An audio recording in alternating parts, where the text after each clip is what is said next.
Eu quero saudar os irmãos com a paz do Senhor. É com grande alegria que nós vamos iniciar a nossa última aula deste livro que é Teologia Sistemática 1. Nós já tivemos 4 aulas desse livro e agora nós vamos dar início à última aula, a aula conclusiva sobre a Teologia Sistemática 1, Bibliologia.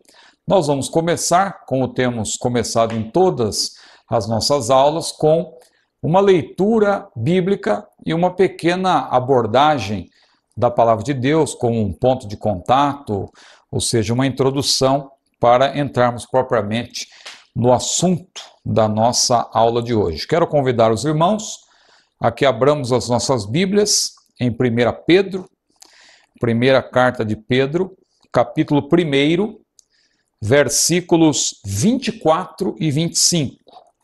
Os irmãos que têm participado das nossas aulas notaram que nós estamos fazendo questão de ler o texto bíblico e sem expor aqui no monitor, que é algo até que poderíamos fazer para ajudar os irmãos, mas de propósito não estamos fazendo para estimular os irmãos a estarem aí com as suas Bíblias e lerem a palavra de Deus. Nós estamos vivendo numa época em que muitos já nem se sentem mais estimulados a levar suas Bíblias, porque vai chegar lá na igreja, o versículo já está projetado, já está lá no data show. Então nós vamos aqui dar um exemplo nesse sentido, para que todos nós sempre estejamos com as nossas Bíblias à mão.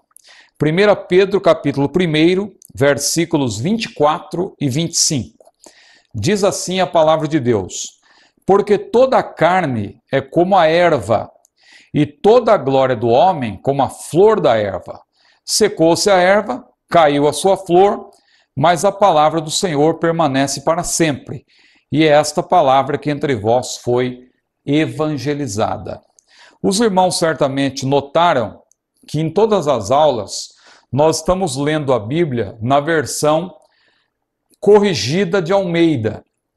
Por quê? Porque essa é uma versão muito utilizada no meio assembleiano, a Assembleia de Deus utiliza essa versão há muito tempo, mas também eu posso garantir para os irmãos, e a aula de hoje ela é apropriada para falar sobre isso, a versão corrigida é uma das melhores versões bíblicas que nós temos em português. Apesar do seu português arcaico, não é? Que muitos reclamam, a Bíblia numa versão muito arcaica, mas ela pelo menos a tradução que foi adotada para essa versão é uma tradução que nós vamos mencionar depois, a tradução de equivalência formal, ou seja, palavra por palavra, que é uma tradução muito recomendável. Mas nós vamos falar disso posteriormente. Eu quero aqui apenas fazer uma abordagem rápida deste texto que acabamos de ler, como uma introdução. Nós lemos aqui 1 Pedro, em que o apóstolo Pedro diz que toda a carne é como a erva, toda a glória do homem como a flor da erva. Secou-se a erva, caiu a sua flor, mas a palavra do Senhor, disse ele, a palavra de Deus, permanece para sempre, e é esta palavra que entre vós foi evangelizada. Eu fiquei pensando, quando eu estava preparando esta aula, eu fiquei pensando na importância, na relevância da palavra de Deus para todos os tempos. Veja que quando Pedro escreveu isso, ele tinha em mente o mundo daquela época. Mas hoje, tendo passado tantos anos, será que esta mesma palavra que Pedro falou, ela continua tendo a mesma relevância? Quando nós olhamos para a palavra de Deus e confrontamos esses versículos que lemos com outros das Escrituras, nós vemos que, de fato, o mundo está mudando constantemente, as influências filosóficas da pré-modernidade não foram as mesmas na modernidade e também não são as mesmas na pós-modernidade. As influências filosóficas hoje são muito diferentes do que ocorreu das influências que se deram nesses períodos que eu mencionei, na pré-modernidade e na modernidade. Hoje está em voga aí o relativismo, o multiculturalismo e tantas outras influências filosóficas, mas mesmo com tantas mudanças, a palavra de Deus continua sendo a mesma. Mas veja como é difícil hoje em dia, apenas um destaque inicial que eu quero fazer, mas veja como é difícil hoje em dia ser um pastor. O pastor hoje em dia, não basta ele conhecer a palavra de Deus, ele tem que ter também a sua mente aberta, ele tem que conhecer o mundo como é hoje, o que está acontecendo no mundo hoje, as influências filosóficas, para que ele possa também se contrapor àquilo que depõe contra a palavra de Deus. É nesse sentido que nós devemos ser apologistas, não é? Se fala muito hoje em dia de apologética, e apologética é justamente você saber se apropriar das ferramentas para se contrapor àquilo que se levanta contra o Evangelho, contra a Igreja do Senhor, para ser de fato um defensor da palavra. Você deve se lembrar daquela passagem de Pedro, já que citamos Pedro, daquela outra passagem no capítulo 3, versículo 15 da primeira carta, em que ele disse: antes santificai a Cristo em vosso coração, e estáis sempre preparados, veja, para responder. Na língua portuguesa aparece o verbo responder, mas no texto grego a palavra ali é um substantivo, apologia, porque Pedro estava se referindo ao ato de fazer apologia, ou seja, fazer uma defesa da fé. Estáis sempre preparados para responder, ou para fazer uma apologia, para responder àqueles que pedirem a razão da esperança que há em vós. E nós fazemos essa defesa, claro, conhecendo o mundo em que nós estamos, porque se nós não conhecermos o mundo em que nós estamos, nós acabaremos sendo absorvidos por ele. Veja o perigo de um pregador que vai pregar a palavra e ele, na verdade, não tem conhecimento de onde ele está pisando, do mundo onde ele está, do período da história em que ele está, e ele acaba sendo absorvido por isso, e ele acaba usando a Bíblia, a verdade, como uma mera comprovadora de pensamentos, não é? Aconteceu há pouco tempo agora, só para citar um exemplo, aquele caso em que um pregador chegou diante de um auditório e disse: irmãos, filho de peixe o que é? Aí a plateia respondeu: peixinho. E ele disse: e o filho de gato? Gatinho. E o filho de cachorro? Cachorrinho. E aí o pregador então disse: e filho de Deus? E aí um irmão olhou para o outro assim meio em dúvida e tal, mas responderam: Deusinho. Ele disse: então, irmãos, nós somos pequenos deuses andando na terra. E ele começou a dar ênfase àquilo, e isso correu ao Brasil aí através da internet e tal, e eu fui até fui convidado a me posicionar sobre o assunto. A CPAD, através do Mensageiro da Paz, pediu depois escrever um artigo sobre o assunto, e veja como esse tipo de mensagem é uma mensagem da pós-modernidade. O pregador ele acabou sendo absorvido pela pós-modernidade e ele não percebeu, na verdade, que é uma mensagem antropocêntrica, em que o homem é tratado como a medida de todas as coisas. Veja como a Bíblia deixa claro que nós não somos, não devemos querer ser iguais nem semelhantes a Deus.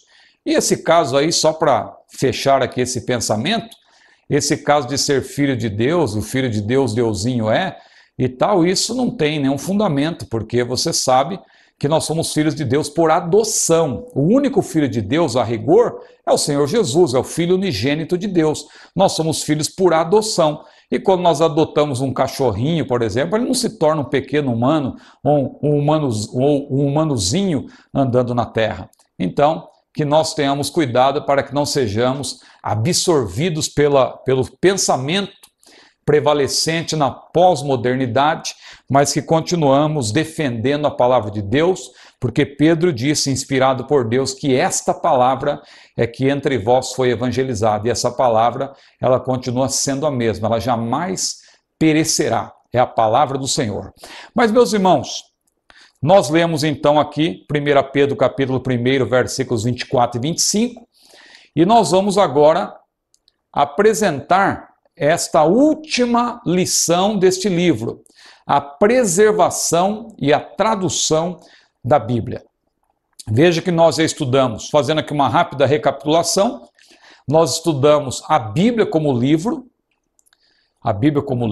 e aí estudamos a Bíblia especialmente como um livro no que tange não somente o lado que nós conhecemos, a Bíblia como palavra de Deus, que nós damos mais ênfase, mas também a Bíblia como literatura, não é? Nós estudamos essa parte aí nessa lição sobre a Bíblia como livro, mas também vimos o cânon, ou seja, os livros que têm o selo da inspiração divina e por quê, que são 66 livros da nossa Bíblia Sagrada, e aí também apresentamos, claro, o lado negativo, né? Mostramos também os livros apócrifos, que são 7 livros, pelo menos, e mais algumas adições, mais alguns acréscimos aos livros de Esther e Daniel.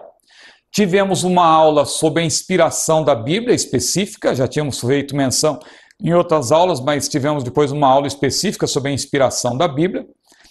Tivemos a penúltima aula antes desta, a revelação da Bíblia, e hoje nós vamos tratar de um assunto de suma importância. Porque muitos perguntam, qual a Bíblia mais correta, qual a melhor tradução? E essa é uma discussão que eu até vou adiantar para os irmãos, que é uma discussão mais acadêmica, assim, algo mais elevado, que na verdade não deve ter como objetivo questionar a autoridade, a autenticidade, a relevância, a inspiração da Bíblia. Isso é para nos ajudar a crescer ainda mais em conhecimento. É muito perigoso quando a pessoa quer, muitas vezes, trazer esse assunto, que é um assunto debatido em alto nível, claro, na academia, para a igreja e querer pôr em dúvida, às vezes, a certeza que o cristão deve ter de que a Bíblia é a palavra de Deus. Muito bem, então vamos adiante. A preservação e a tradução da Bíblia, nós vamos começar falando, então, a lição de hoje, ela é bem objetiva, são 2 tópicos apenas, Deus preserva a sua mensagem e uma abordagem sobre traduções da Bíblia. Aí no livro, o assunto, ele está bem objetivo, bem resumido, porque na verdade esse assunto é dentro do nosso curso, que é um curso básico, mas aqui, como eu tenho dito para os irmãos, o objetivo é que os irmãos leiam o livro, estudem o livro e juntem aquilo que os irmãos leram com aquilo que está sendo falado pelo professor, e assim os irmãos tenham um melhor aproveitamento da matéria. Então, eu quero aqui também trazer alguns pormenores adicionais numa introdução, antes de falar propriamente do que está no livro, eu quero aqui responder, na verdade, algumas perguntas que são perguntas frequentes, que até me fazem, sobre a preservação da mensagem da palavra de Deus. E uma primeira pergunta que me fazem é a seguinte: por que os livros originais, conhecidos como autógrafos, os manuscritos originais, por que eles não foram preservados? Alguém pergunta, mas por quê? Não é? Como que eu vou crer na Bíblia se não tem o livro original? O que nós temos são cópias. Por que eu vou seguir um livro se eu não sei se de fato ele existiu originalmente? E muitas pessoas às vezes fazem essa pergunta. E aí eu quero aqui abordar 3 pontos que são importantes, que são debatidos em alto nível na academia, que são o seguinte: o primeiro é importante enfatizar que boa parte dos originais foi feita em papiro, não é? O material naquela época era o papiro, mas também o pergaminho. Mas muito, em princípio, era feito em papiro. E o papiro é um tipo de material que se deteriora facilmente. Claro que a nossa cultura dá grande valor ao que é considerado original. Por isso que muitos perguntam sobre os manuscritos originais, que são chamados de autógrafos. Mas materiais como o papiro são perecíveis, se deterioram rapidamente, sob condições úmidas, por exemplo. E só foram preservados em raras circunstâncias, quando os manuscritos foram, na verdade, cuidadosamente guardados em climas extremamente áridos. Então é por isso que não é fácil. Veja que nós estamos falando aqui de milhares de anos. O Antigo Testamento, por exemplo, imagine quanto tempo que nós estamos distante do texto original do Antigo Testamento. Nós exigimos isso da Bíblia, mas nós vamos ver daqui a pouco que obras aí que ninguém questiona, por exemplo, as obras de Platão, ninguém questiona a autenticidade das obras de Platão, nós vamos ver que, na verdade, a distância entre a cópia mais antiga e o original é uma distância enorme. E mesmo assim, ninguém questiona a originalidade e a autenticidade das obras de Platão. Então, nós precisamos atentar com cuidado para isso, para que não transformemos, às vezes, algo que é uma questiúncula em algo que se torna muito relevante, muito importante para a pessoa, às vezes, querer questionar, não é, a fé cristã. Então, o primeiro ponto que eu gostaria de destacar é isso, que o papiro ele se deteriora com facilidade. Então, muito difícil a pessoa ter ali um material original. Se bem que eu fico pensando que se houvesse a Bíblia, os primeiros livros originais da Bíblia, eu fico pensando que eles seriam idolatrados, né? Muita gente usaria para idolatria. E eu penso que o próprio Deus não permitiu que isso acontecesse, porque se houvesse, de fato, os livros da Bíblia originais, o primeiro exemplar da Bíblia, eu creio que eles seriam motivo aí de idolatria e o próprio Deus não permitiu que isso acontecesse. Porque a Bíblia, na verdade, ela tem que ser amada. O próprio Deus, veja, eu vejo até alguns irmãos, às vezes, inocentemente dizendo, o meu único ídolo é Jesus. Eu idolatro Jesus, meu único ídolo é Jesus. Veja que a pessoa não conhece o conceito de idolatria. Porque o conceito de idolatria, na verdade, é uma distorção da adoração a Deus. Deus é o único digno de ser adorado. Então, um objeto idolátrico, uma pessoa também que é alvo de idolatria, é porque, na verdade, ela já se contrapõe ao único que deve ser adorado. E no caso da Bíblia também, o livro que deve ser amado, claro, ele é tratado com o devido respeito, deve ter o primado, mas não idolatrado, não é? Deus deve ser adorado, a Bíblia deve ser amada também. Mas um outro ponto que eu quero destacar, para quem pergunta sobre a não preservação dos autógrafos, isto é, os manuscritos originais, é a questão das guerras. Pense nas muitas guerras em que Israel esteve envolvido, e levando-se em conta o número de guerras de Israel, é um milagre até que o conteúdo original tenha sido preservado. É um milagre. Pense na grande quantidade de guerras de Israel, e mesmo com todas aquelas guerras, os manuscritos ainda, as cópias, ainda foram preservadas a ponto de a Bíblia ter chegado até nós hoje, em língua portuguesa.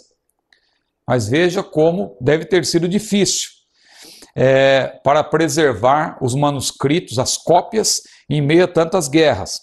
Um terceiro item é que quando nós estudamos sobre as traduções bíblicas, os manuscritos antigos, nós aprendemos que os grandes eruditos, os grandes peritos bíblicos, os escribas e os sacerdotes também, eles tinham cuidado, na verdade, com a preservação do conteúdo e não do material em si.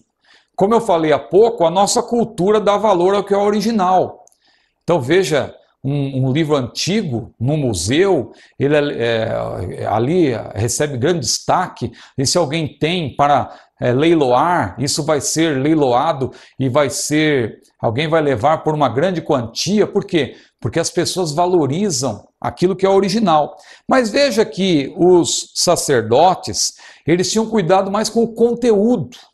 A preocupação deles era com o conteúdo da mensagem e não somente com o material. Então o que acontecia? Por exemplo, na destruição do templo em 586 a.C.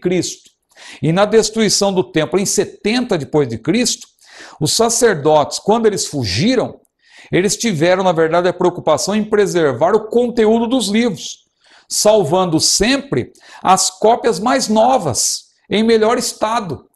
Então veja, se eu tenho uma cópia mais recente que está no melhor estado, Por que eu vou levar aquela cópia desgastada, que já está velha, não dá nem para ler direito, porque já está muito desgastada. Pense no papiro, que se desgastava facilmente. Então os sacerdotes, eles priorizavam as cópias mais novas, porque elas estavam em melhor estado. Por quê? Porque a preocupação deles era com o conteúdo.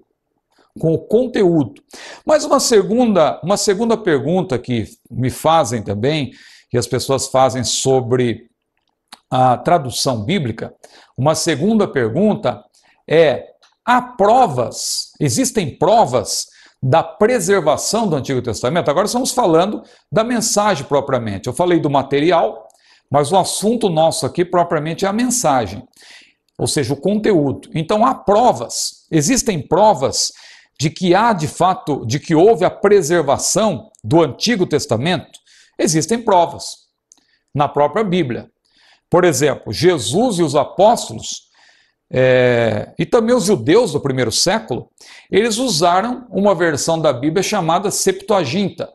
A Septuaginta é o quê? Uma tradução do Antigo Testamento para o grego, feita por 70 sábios judeus de Alexandria. Eles fizeram aquela tradução do hebraico para o grego, eles mantiveram o mesmo conteúdo, e essa tradução ela foi feita quando? Ela foi feita no ano 250 a.C. Observe que Jesus, os apóstolos e também os judeus do primeiro século, eles citaram a Septuaginta, porque o grego na época era o grego koiné, no caso, era o grego falado em todo o Império Romano. Porque Jesus, quando veio ao mundo, a Bíblia diz que ele veio ao mundo na plenitude dos tempos. Diz lá Gálatas capítulo 4, vindo à plenitude dos tempos, Deus enviou seu Filho, nascido de mulher, nascido sob a lei, para remir os que estavam debaixo da lei. Então ali, plenitude dos tempos, é um termo que alude a quê? Alude ao tempo certo, ao momento em que Deus estabeleceu para que Jesus viesse ao mundo. Não era para ele vir antes nem depois, mas sim na plenitude dos tempos. Significa que quando Jesus veio ao mundo, o mundo estava preparado para que a mensagem do Evangelho fosse propagada. Quando Jesus veio ao mundo, já havia estradas pavimentadas, já havia navegação avançada até certo ponto que dava para acontecer aquelas viagens que Paulo fez, não é? Aquelas viagens em que ele foi ali para a Europa e ele chegou lá no norte da Grécia, lá na Macedônia, ele pôde descer ali para o sudeste, ir ali para Atenas, depois descer mais ao sul, foi para Corinto e depois voltou ali atravessando o Mar Egeu, voltou para a Ásia Menor e também antes ele tinha passado por Chipre e etc. Veja, como que Paulo, veja que era difícil, a Bíblia mostra as dificuldades para se navegar naquela época, mas já havia condições mínimas de navegação. Se Jesus tivesse vindo antes, Paulo não teria condição de fazer as viagens que fez. Então Jesus veio na plenitude dos tempos. Havia estradas pavimentadas, havia condições de navegação, havia também uma paz no Império Romano, que era chamada Pax Romana, a paz imposta pelo imperador. Então o mundo estava em relativa paz, porque se não houvesse uma relativa paz, veja a dificuldade que Jesus teria para cumprir o seu ministério, e outros também, Paulo e Pedro e Barnabé e Lucas e João Marcos e Silas e tantos outros, e Timóteo, que fizeram a obra do Senhor. Mas além de tudo isso, havia uma língua falada em todo o mundo. Qual era a língua? O grego koiné. E por isso, Jesus utilizou a Septuaginta. Jesus utilizou o Antigo Testamento traduzido para o grego. Isso foi feito no ano 250 a.C. por 70 eruditos hebreus. E se houvesse algum problema de falta de precisão, o irmão acha que o mestre, o Senhor Jesus, não teria apontado? Jesus citou o tempo todo a Septuaginta, claro que ele não citou os apócrifos, mas ele citou o texto veterotestamentário, texto hebraico dos hebreus, na versão Septuaginta, e ele não apontou nada de errado. Um outro item importante sobre a preservação do Antigo Testamento são os manuscritos do Mar Morto, que foram descobertos no ano de 1947, que é um tesouro de manuscritos, na verdade, do Antigo Testamento, que foi descoberto em uma caverna por pastores beduínos lá do lado ocidental do Mar Morto, lá em Israel, lá em Qumran, como é chamado.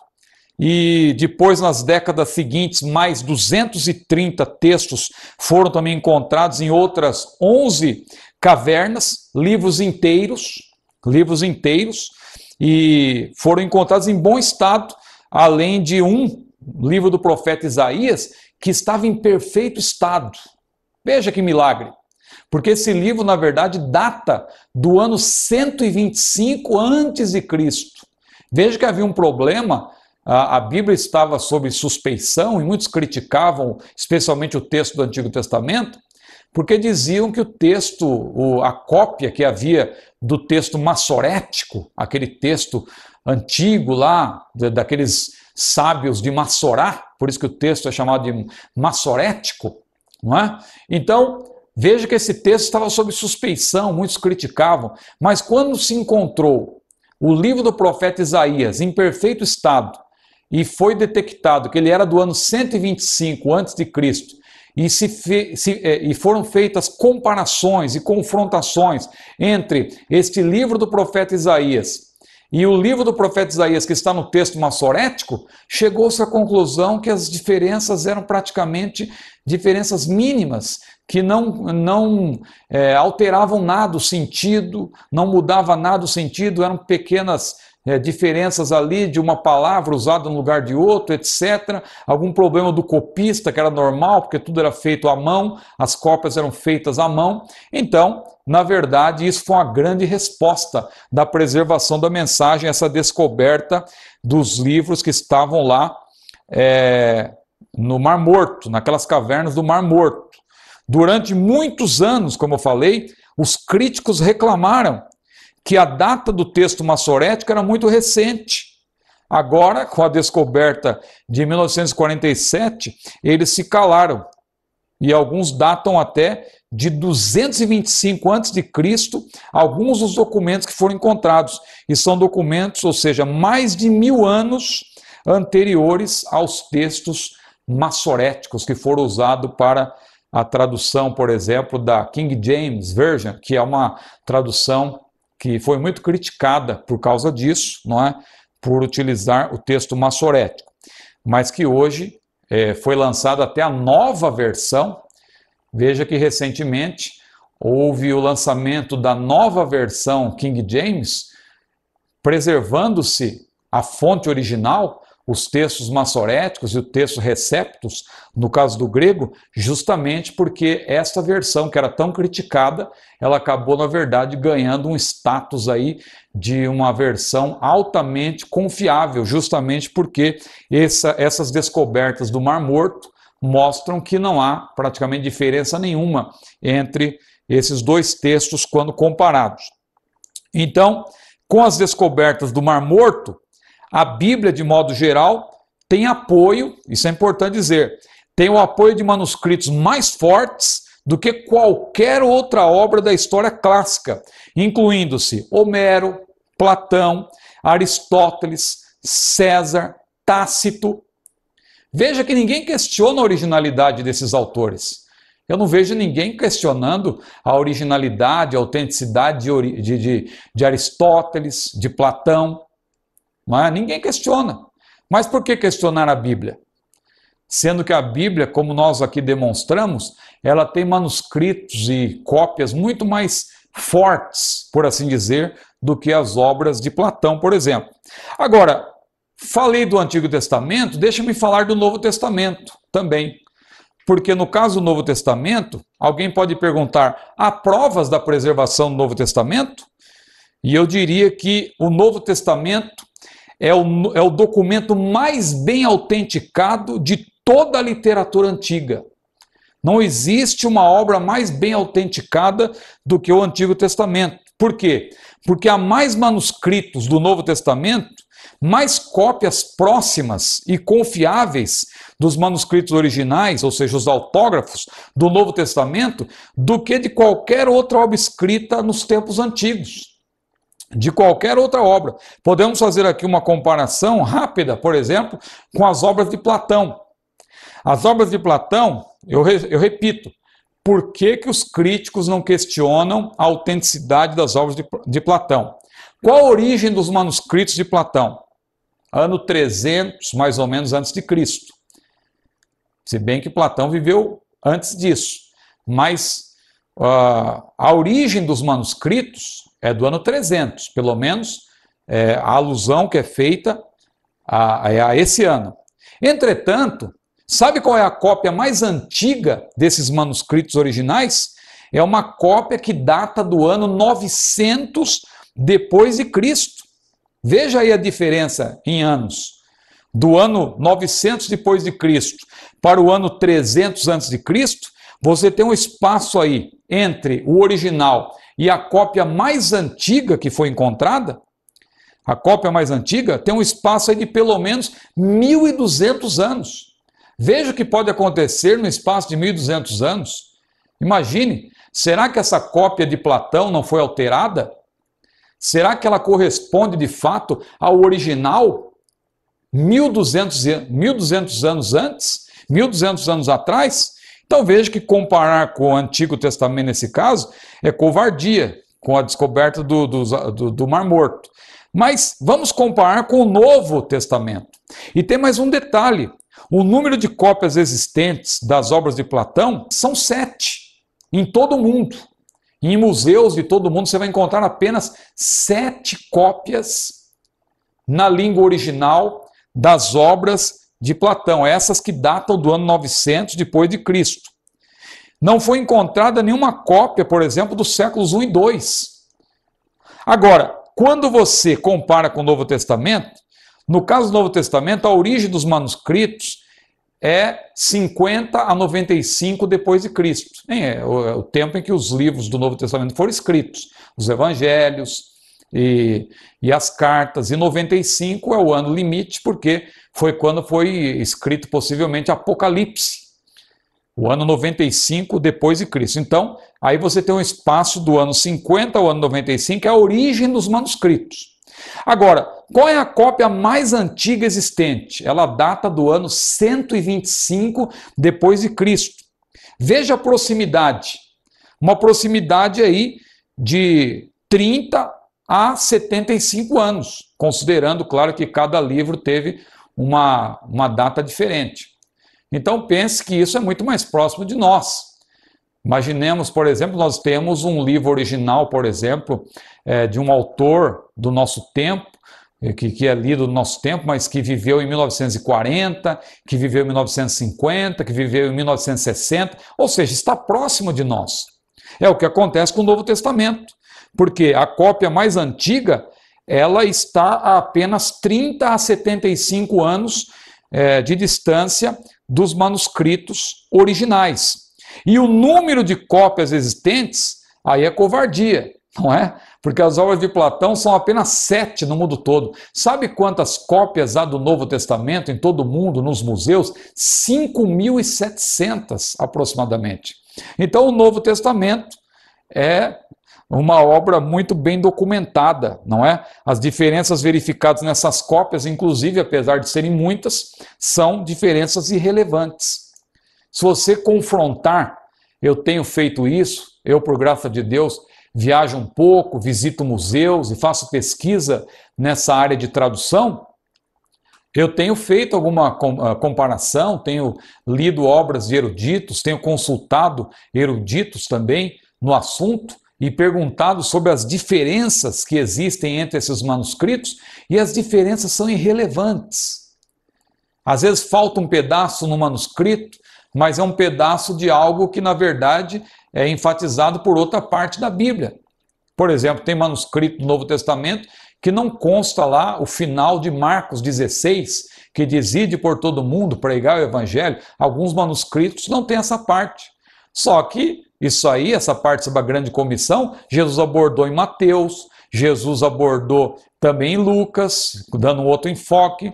Em Atos também, ali se menciona as palavras de Jesus quando ele diz: recebereis a virtude do Espírito Santo que há de vir sobre vós e ser-me-eis testemunhas tanto em Jerusalém como em toda a Judéia e Samaria e até os confins da terra. Então, não há diferenças relevantes, não é? Nesses manuscritos. Fiz aqui essa longa exposição, mas eu queria responder essas 3 perguntas sobre a preservação da mensagem da palavra de Deus. Mas nós vamos aqui agora falar sobre 3 pontos importantes, aqui um destaque sobre a palavra de Deus, que é reta, é pura e é eterna. Isso está no nosso livro, o livro que os irmãos têm em mãos aí, que é o Teologia Sistemática 1. Eu não vou pedir que os irmãos leiam o livro agora, porque o objetivo não é que os irmãos leiam o livro durante a aula, mas em casa. Claro que os irmãos têm toda a liberdade para olhar o que está no livro, mas eu não estou estimulando os irmãos a ler o livro durante a aula. É mais importante que os irmãos prestem atenção aqui à explicação e depois os irmãos vão poder também ler o livro de maneira mais detida e juntar com aquilo que está sendo explicado. Muito bem, aí diz no livro então que a palavra de Deus é reta, ou seja, nela inexistiam erros, inesistiam e inexistem, na verdade, erros e ilogicidades. Isso aí é muito claro, a palavra de Deus, diz o salmista lá no Salmo 33, versículo 4, que a palavra do Senhor é reta e todas as suas obras são fiéis. Muito bem. Donald Grey Barnhouse, que viveu lá no final do século XIX e boa parte do século XX, morreu em 1960, ele diz que o caminho mais curto para se entender a Bíblia é aceitar o fato de que Deus está falando em cada linha. Então veja, a palavra de Deus é reta. A palavra de Deus, um segundo ponto, ela é pura. Pura. Diz lá em Provérbios, capítulo 30, versículo 5, que toda palavra de Deus é pura. Escudo é para os que confiam nele. Veja que nós fizemos menção em outra aula da inerrância e da infalibilidade da palavra de Deus. Ou seja, a palavra de Deus, a Bíblia Sagrada, ela apresenta a mais alta expressão da verdade. Por isso que Matthew Henry, ele, que foi uma testemunha da inerrância absoluta da Bíblia, ele diz que as palavras das Escrituras devem ser consideradas palavras do Espírito Santo. Por que ele disse isso? Porque, na verdade, ele estava falando em total sintonia com aquilo que nós lemos em aulas anteriores, lá em 2 Timóteo 3:16, em que a Escritura ou seja, todo o registro, cada passagem da Escritura, cada palavra da Escritura é divinamente inspirada, ou seja, o termo ali é teopneustos, né? Theos, que significa Deus, e pneustos, que significa sopro. Deus soprando, Deus inspirando. Então a palavra é divinamente inspirada e depois ele diz ainda, e proveitosa para ensinar, para redarguir, para corrigir, para instruir em justiça, para que o homem de Deus seja perfeito e perfeitamente instruído para toda boa obra. A palavra é pura, a palavra é reta. A palavra também é eterna. A palavra é eterna.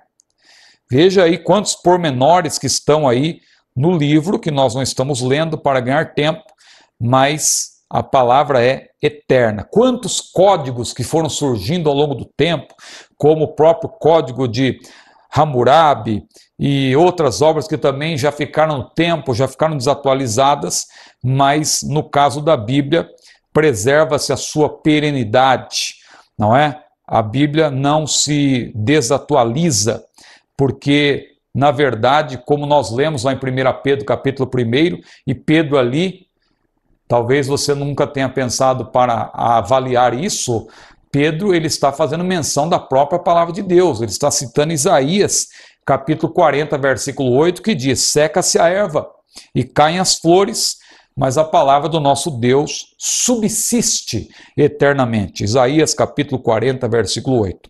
Mas dentro desse tópico, ou dentro desse ponto, a palavra de Deus é eterna, eu quero fazer alguns destaques. O primeiro é que diz respeito aos escritores do Novo Testamento. Os apóstolos, por exemplo, eles empregaram expressões-chave que, na verdade, comprovam também o que nós estamos aqui fazendo menção, da preservação da mensagem da palavra de Deus. Tem palavras aí interessantes, como nós temos aí, que para os irmãos estudarem essa parte, eu não vou me deter muito nela, mas uma expressão aqui muito boa, que a expressão está escrito, por exemplo, usada por Jesus. Lembre-se quando ele disse para o diabo por 3 vezes, está escrito, está escrito, está escrito. E na terceira vez, diz a Bíblia que Satanás se afastou dele. Outra expressão, os oráculos de Deus, usada por Paulo em Romanos. Então são expressões, são termos, e uma palavra final, que é justamente a palavra escrituras, que é grafê no grego. É um termo alusivo às escrituras, usado no Novo Testamento, quer no singular, quer no plural, mais de 50 vezes. E esse termo corrobora, claro, segundo a concepção judaica tardia, a permanente e incontestável validade da palavra de Deus e a importância das escrituras como obra sagrada, normativa e autoritativa. Muito bem. Um segundo destaque é o testemunho interno da inerrância da Bíblia, que nós já mencionamos até em outra aula. Lendo a Sagrada Escritura, sentimos que estamos diante da inspirada e inerrante palavra de Deus. Por que nós sentimos isso? Nós sentimos isso porque a Bíblia não é um livro como qualquer outro. A Bíblia, quando lida em oração, a Bíblia é o único livro em que o autor está presente. Claro que hoje aí, com o avanço da tecnociência, com o avanço, nós estamos aí na era da interatividade, não é? E aí, às vezes, um leitor pode perguntar alguma coisa para o autor através das redes sociais, mas o autor não está o tempo todo presente, a pessoa tem que solicitar o autor e nem todos respondem. Há autores que, claro, eles conversam com os leitores, mas tem autor que evita qualquer contato. Agora, no caso da Bíblia, não. No caso da Bíblia, se você é uma pessoa temente a Deus, você sabe que o autor sempre vai estar presente. Você estará lendo a palavra de Deus, mas com a certeza de que o Deus da palavra está ali junto com você, através do Espírito Santo, para te conduzir, para te inspirar, para te orientar. Muito bem, nós demos até o exemplo em outra aula dos discípulos lá no caminho de Emaús, em que Jesus abriu a Escritura para eles, e depois, quando Jesus se ausentou, um olhou para o outro e disse: não ardia o teu coração quando ele abria as Escrituras? Porque quando a palavra de Deus é pregada, o nosso coração arde, o nosso coração ferve com palavras boas, diz a palavra do Senhor, porque a Bíblia não é um livro como qualquer outro. Um terceiro destaque, o testemunho externo. Eu falei do testemunho interno, mas tem também o testemunho externo da inerrância bíblica. E temos aí a citação de vários homens de Deus, como Tomás de Aquino, como Agostinho, como Martinho Lutero, como Charles Spurgeon, que na verdade fizeram menção de que a Bíblia é, na verdade, a inerrante e infalível palavra de Deus. Pois bem, vamos para o segundo tópico, traduções da Bíblia. Esse assunto aqui também gera muitas perguntas. Muitas pessoas me perguntam sobre as traduções, qual é a melhor e etc. E eu queria aqui também fazer uma exposição extra, além do que está no livro. Os irmãos, claro, vão ler o livro, ou já leram e vão ler novamente para melhor conhecer o assunto. Mas eu quero aqui acrescentar alguns pormenores com respeito a traduções. Um primeiro ponto que eu quero destacar é que a inspiração da Bíblia, eu quero deixar isso bem claro, eu já falei em outras aulas, eu quero voltar a tocar no assunto, é que a inspiração, evidentemente, ela recai sobre o texto original. e não sobre as cópias. O texto original, é claro, ele é um texto inspirado por Deus, perfeito, e as cópias, elas vão ter algumas incongruências, porque se trata de uma tradução, e a tradução feita à mão, não havia copiadoras como hoje, não havia a imprensa como hoje, não é? Não havia internet, por exemplo. Então, quer dizer, as cópias eram feitas à mão, e às vezes o copista estava cansado, ou alguém ditava errado para o copista. Então, pequenos erros são encontrados na palavra, na palavra de Deus, não, nas escrituras, não é? Nas cópias que eu digo. Então, essas cópias, muitas delas não são confiáveis ou inerrantes no que tange a esses pequenos aspectos. Mas no que tange a doutrina como um todo, porque a Bíblia é análoga, o que você tem dúvida às vezes numa passagem, outra passagem acaba elucidando, acaba deixando claro, não é? Por exemplo, tem uma tradução da Bíblia que, ao mencionar o Leviatã, lá de Jó, capítulo 41, Leviatã, que inclusive aquele autor inglês, né, o Thomas Hobbes, que é muito estudado em ciência política, e alguns professores de ciência política talvez nem saibam que Hobbes extraiu esse termo da Bíblia, né, Leviatã, quando ele quis se referir ao Estado, né, como um Estado dominador e etc. Então ele utilizou a figura do Leviatã, mas ele tomou essa figura do livro de Jó. E muitos talvez não saibam disso, porque muitos professores de ciências sociais são professores que detestam a Bíblia, que se opõem à Bíblia, porque, na verdade, estão dominados por ideologias contrárias à palavra de Deus, mas Thomas Hobbes utilizou essa figura do Leviatã. Mas o Leviatã, por exemplo, numa versão em português, quando a Bíblia descreve o Leviatã, ali é dito que perante ele até a tristeza salta de prazer. Eu já vi até irmãos pregando aquilo, extraindo o versículo do contexto como se fosse Deus. Ali está se falando do Leviatã. Mas veja, uma versão diz: perante ele até a tristeza salta de prazer. Você vai encontrar em outra dizendo que perante ele, ou diante dele, vai o desespero. Alguém dirá: qual que está correto? Que contradição é essa? É claro que nesse caso, a versão que diz diante dele vai o desespero, é a que está correta, porque se você ler ali a sequência, você ler o texto, você vai ver que está se apresentando, ou estão sendo apresentadas características negativas, características assustadoras até, daquele grande animal, aquele animal de grande porte, o Leviatã. Então é óbvio que na presença dele não há prazer nenhum, diante dele vai o desespero. Mas o que aconteceu ali? Foi um erro do copista, e o manuscrito que se tomou ali, o tradutor acabou traduzindo ao pé da letra, mas depois, com a comparação de outros manuscritos, chegou-se claramente à conclusão, e também considerando-se o contexto, que a melhor tradução não era perante ele a tristeza salta de prazer, e sim perante ele vai o desespero. Existem variantes. O que são variantes? São as variações que existem nos vários manuscritos. Vários manuscritos que são comparados. Isso aí é um trabalho minucioso que os peritos bíblicos fazem. E elas existem justamente porque as cópias eram feitas à mão, como eu falei.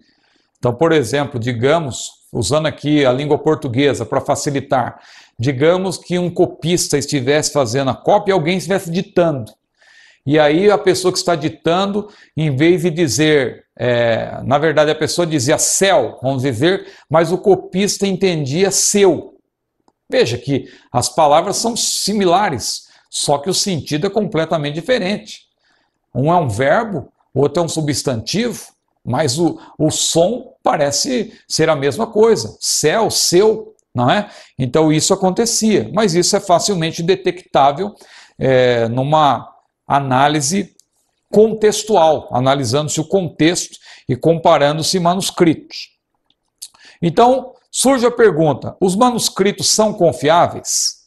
Os manuscritos que deram origem aos textos que temos hoje em inglês, em espanhol, em francês, em português, os manuscritos na língua original, não os manuscritos originais, porque eles não existem, como nós já falamos, mas os manuscritos que são cópias nas línguas originais da Bíblia, o hebraico, o aramaico e o grego, eles são confiáveis? Eu diria que sim. No geral, eles são confiáveis. Aliás, como eu já falei, muito mais confiáveis do que as obras de Platão, que possuem apenas poucas cópias em alguns museus, enquanto o Novo Testamento, por exemplo, tem quase 6.000 cópias, aí espalhadas pelo mundo, em museus e com colecionadores, etc. A Bíblia tem vários manuscritos que vêm sendo comparados, confrontados, etc. O texto que usamos hoje, por exemplo, é mais preciso do que os textos antigos de obras clássicas, como a Ilíada, de Homero, e os trabalhos, por exemplo, de Aristóteles, Platão, etc.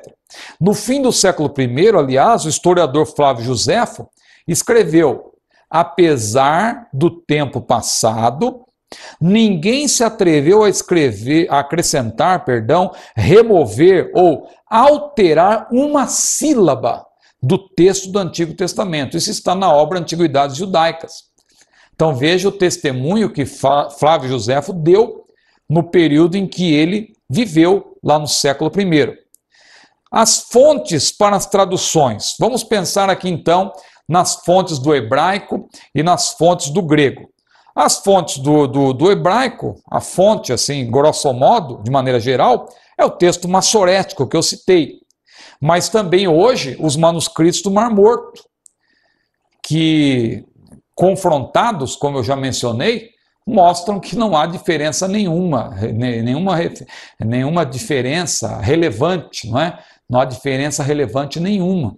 Isso fez, inclusive, com que traduções que estavam sendo criticadas, na verdade, ganhasse até um status de traduções ou de versões, altamente confiáveis, como é o próprio caso que eu falei da King James Version, não é? A versão do rei Tiago I, que designou 74 peritos e tradutores. Veja que uma tradução boa também é obra de uma comissão.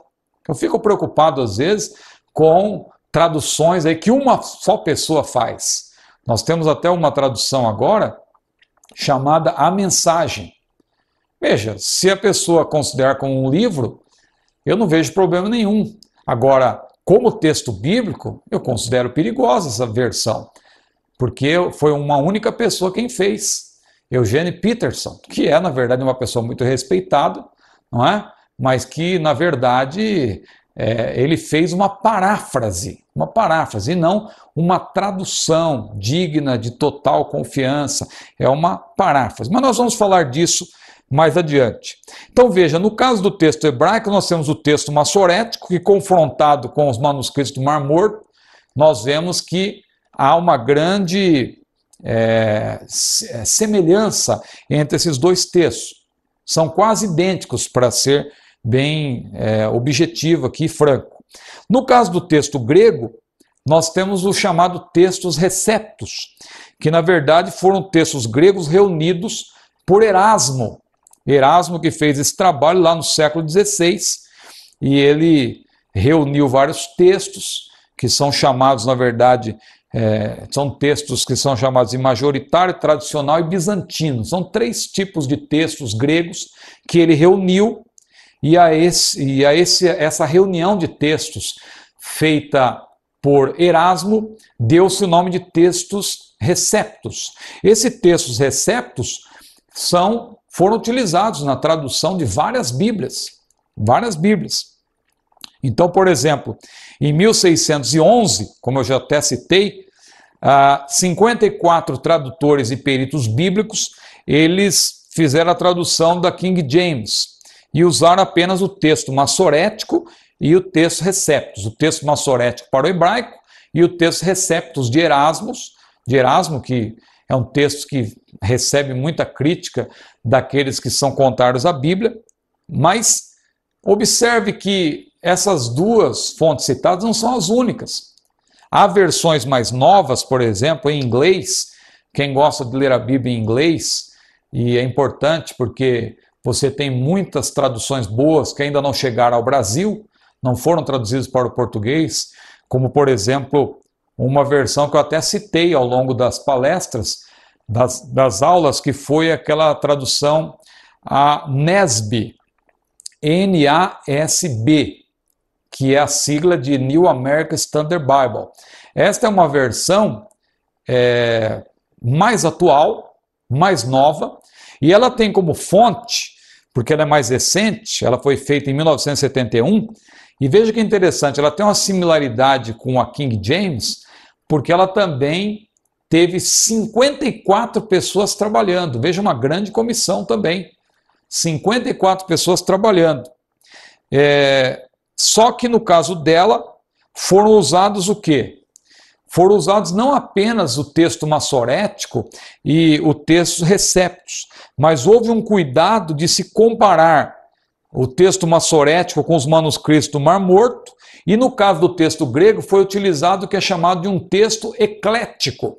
O texto eclético, na verdade, ele resulta da comparação de uma infinidade de manuscritos. Como eu falei, há milhares de manuscritos do grego disponíveis. Então, essa comissão que trabalhou na tradução dessa Bíblia, a New American Standard Bible, a NASB, ou NASB, esses eruditos, eles avaliaram uma série de manuscritos do Novo Testamento, que é chamado de texto eclético, que envolve também o texto receptus de Erasmo, mas também outros textos e tal, e chegou-se à conclusão também que não há grandes diferenças entre esses textos. Então, nós podemos pregar com toda a convicção.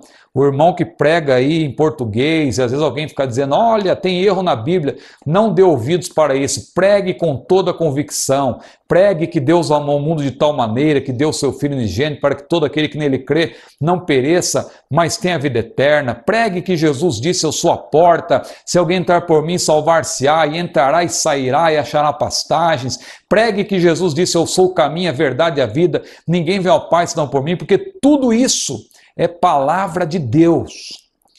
Não há como a pessoa dizer que isso não é palavra de Deus, porque depois de tantos anos, de tantas comparações, de tantas confrontações, a Bíblia continua tendo aí toda a autenticação necessária. Mas deixa eu falar uma coisa aqui, já estamos caminhando para a conclusão também dessa nossa última aula, mas eu quero dizer que há 4 maneiras de traduzir. O irmão que gosta de perguntar sobre traduções, e talvez pergunte, qual é a melhor tradução? Por que a Assembleia de Deus utiliza a versão corrigida? Por que não utiliza uma versão mais atual? A mensagem que o irmão citou, tudo bem, o irmão disse que é uma paráfrase, mas não é uma versão mais fácil, mais acessível, a Bíblia na linguagem de hoje, por que não usar essa versão? Bom, existem 4 maneiras de se fazer tradução. A primeira é chamada tradução de equivalência formal ou literalista, que é um tipo de tradução que é conhecida como palavra por palavra. Por exemplo, a King James que eu citei, é uma versão palavra por palavra. A nova King James também, que é de 1982, que essa envolveu 119 tradutores, mas eles mantiveram o mesmo texto original, o mesmo texto fonte, não é a mesma fonte, mas eles fizeram um novo trabalho. Também é uma tradução palavra por palavra. Em espanhol, nós temos a Reina Valera, que também é uma tradução antiga e muito respeitada. Em português, nós temos a corrigida trinitariana, temos a corrigida também de Almeida, Almeida Revista e corrigida da Sociedade Bíblica do Brasil. Todas essas versões são de equivalência formal, palavra por palavra. Eu, particularmente, apesar do texto dessas versões ser um texto muito arcaico, rebuscado, eu gosto dessas versões. Porque essas versões, na verdade, elas já são muito conhecidas, são largamente conhecidas no meio evangélico. Ninguém assusta, por exemplo, se a pessoa está acostumada a ouvir a palavra de Deus, quando um pregador diz que lá na parábola das 10 virgens, que as virgens tosquenejaram e adormeceram. Claro que hoje em dia esse tipo de palavra não é muito usada, mas para uma pregação, claro que o pregador, o bom pregador, é aquele que quando usa um termo difícil, ele gosta de explicar, não é? É importante. Mas isso não depõe contra a palavra de Deus. O que é o mais importante é que essas versões, elas são versões literalistas. É importante lembrar que a inspiração, ela não recai sobre as ideias, ela recai sobre as palavras. Jesus mesmo disse lá em João capítulo 17, eu lhes dei as minhas palavras. Então, a inspiração da palavra de Deus recai nas palavras e não nas ideias. Claro que nas ideias também, mas preponderantemente nas palavras. Deus, ele na verdade deu as suas palavras. Não é que ele ditou, mas ele trabalhou de tal modo, em alguns casos, claro, Deus ditou também, lá no caso de Moisés, da lei e etc. Mas Deus, na verdade, dirigiu os autores para que eles, com o seu estilo, eles escrevessem. E aquelas palavras que eles registraram, elas receberam ali o registro, recebeu a inspiração divina. Então, quem somos nós para mudar o registro? Se a inspiração recai exatamente sobre o registro e não sobre as ideias, veja que a Bíblia diz que toda a escritura é inspirada. Então, a inspiração recai no registro. Então, quanto mais a Bíblia for fiel ao registro, tanto mais ela será considerada uma tradução confiável. Então, deixa-me só dar ênfase ao que eu ia mencionar. 4 maneiras de traduzir. A primeira, de equivalência formal, que eu já citei. Existe uma segunda forma, que é a maneira balanceada, que eu também gosto dessa tradução. Não é a minha preferida, eu prefiro a palavra por palavra, de equivalência formal, mas a balanceada, ela, na verdade, ela é uma tradução que faz aí vamos dizer assim, ela procura estabelecer um equilíbrio entre a tradução palavra por palavra e a tradução ideia por ideia. Então aí nós podemos citar alguns exemplos. Por exemplo, a Almeida Revista e Atualizada, ela é uma tradução assim balanceada. Claro que ela pende mais para o lado formal. Ela pende mais para a tradução de equivalência formal, mas ela, em muitos casos, ela é balanceada, porque a ênfase recai também sobre as ideias. E um exemplo mais clássico nesse sentido é a NVI, em português. A NVI, a nova versão internacional, que pende mais, claro, para o lado das ideias, que é chamado de tradução de equivalência dinâmica. Não se respeita necessariamente palavra por palavra, mas valoriza-se as ideias, mas não de maneira exagerada. Então, por isso que eu até acho aceitável esse tipo de tradução moderada, ou melhor, balanceada, não é? Que é moderada também, não deixa de ser. Ela, na verdade, procura trazer uma linguagem mais atualizada, mas respeitando, claro, o original, aquilo que Deus revelou originalmente. Tem um terceiro tipo de tradução, que eu já acabei citando indiretamente, que é a tradução de equivalência dinâmica. Esta é a que prioriza ideias. Essa eu já acho perigosa. Por quê? Porque ela não tem o cuidado com a preservação do texto original. Então ela vai utilizar palavras de hoje que pode até levar o leitor a um sentido completamente do que Deus queria transmitir originalmente. E um quarto tipo de tradução, esse eu já acho até perigoso, muito perigoso, que eu já citei também, que é a paráfrase. Eu citei aqui o exemplo da Bíblia A Mensagem, de Eugene Peterson, mas também você tem a tradução na linguagem de hoje. Você tem também algo que está acontecendo muito nos Estados Unidos, que é, na verdade, aquela característica de tornar o texto inclusivo. Nós vivemos aí numa época em que só se fala de inclusão. Só que a Bíblia também é inclusiva.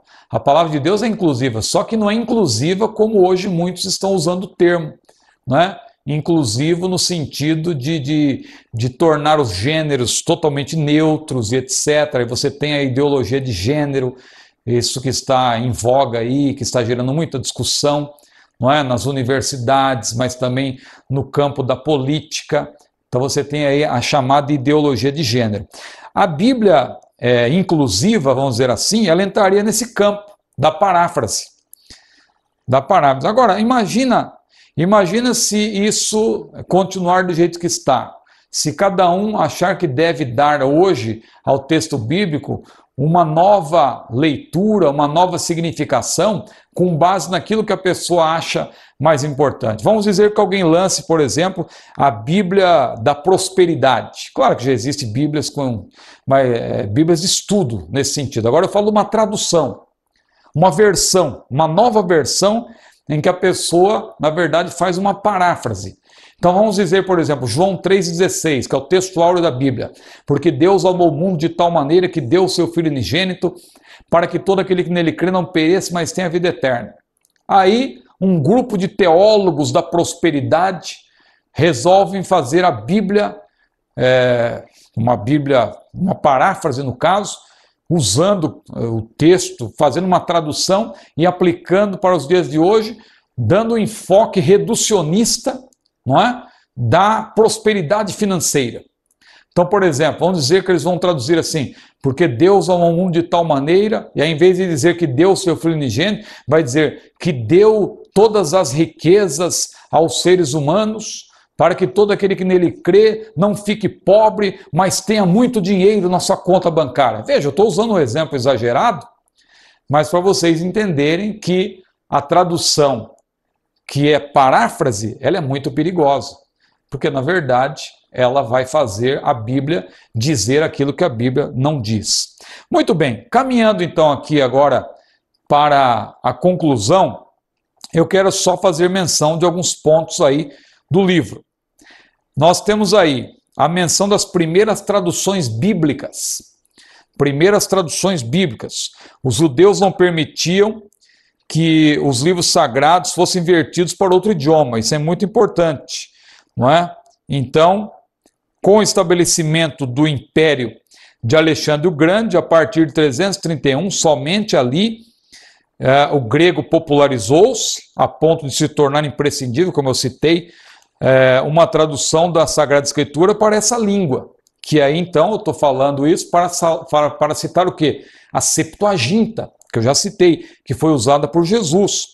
A Septuaginta foi feita em Alexandria por 70 sábios judeus no ano 285 a.C., a pedido de Demétrio Falário, que era um bibliotecário do rei Ptolomeu Filadelfo.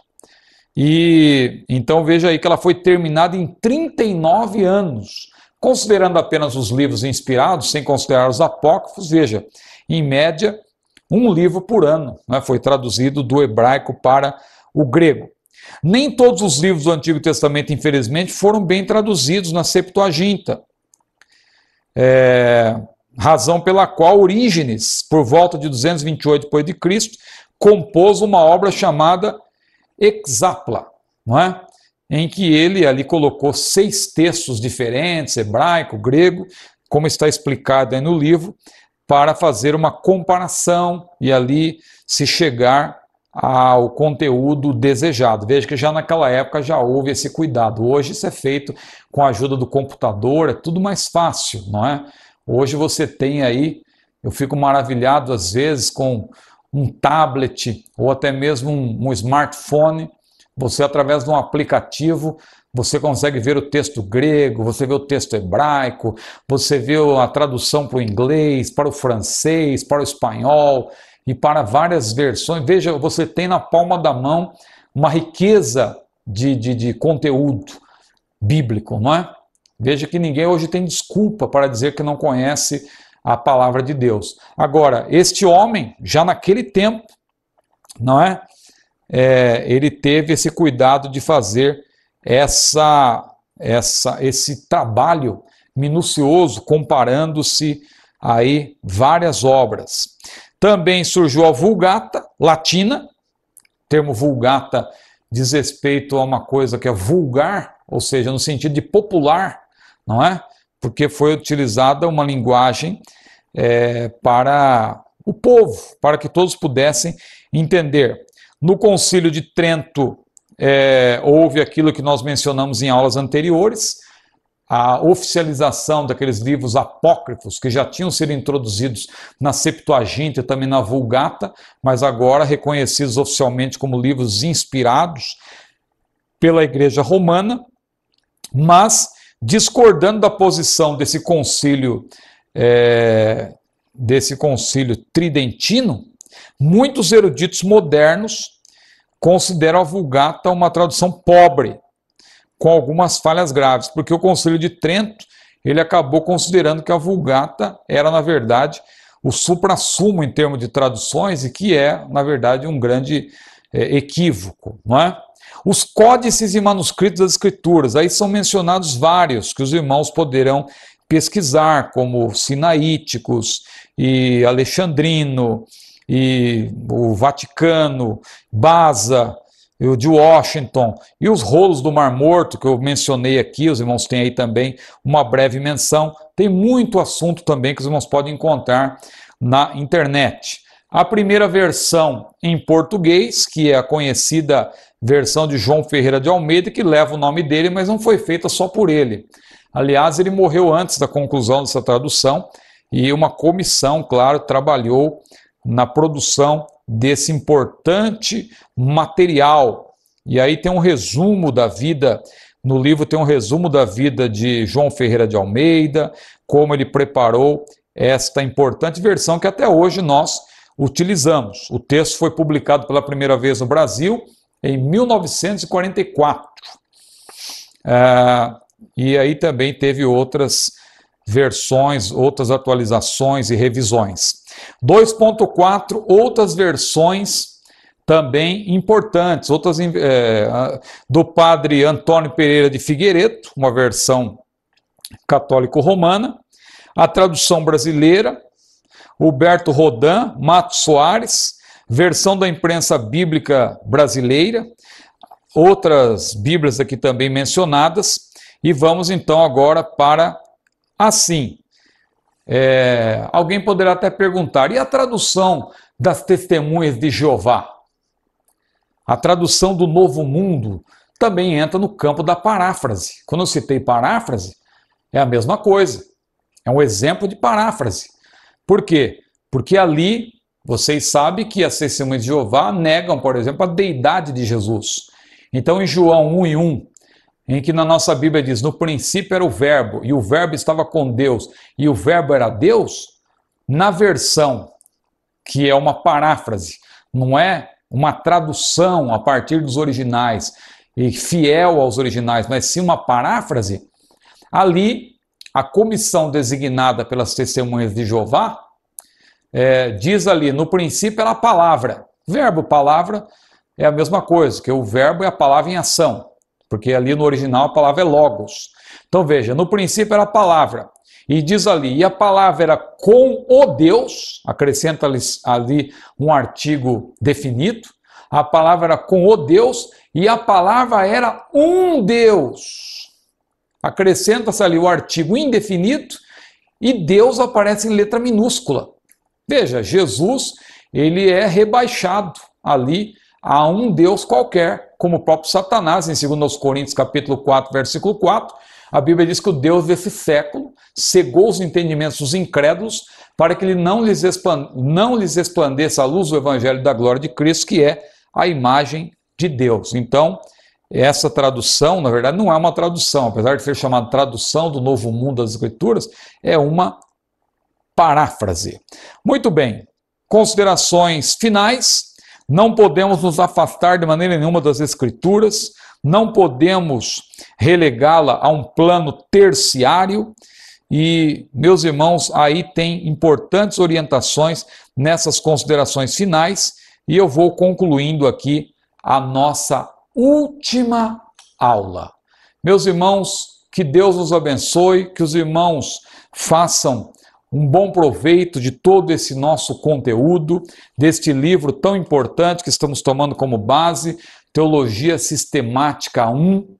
Eu espero estar em breve com os irmãos também para abordarmos o livro Teologia Sistemática 2.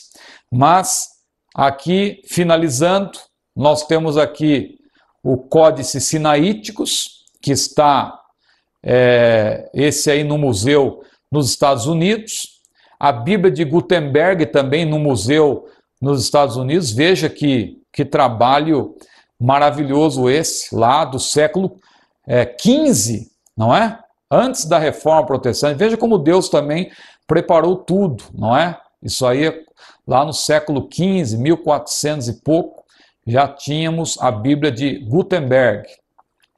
Os rolos do Mar Morto, que eu tanto citei, veja aqui como somente Deus para fazer algo tão extraordinário. Ali uma foto tirada do manuscrito que estava dentro de usando a linguagem bíblica, uma talha, vamos dizer assim, um vaso muito grande, e ali os manuscritos foram preservados. Meus irmãos, concluímos assim a nossa aula. Que Deus abençoe a todos. Até a próxima aula. A paz do Senhor.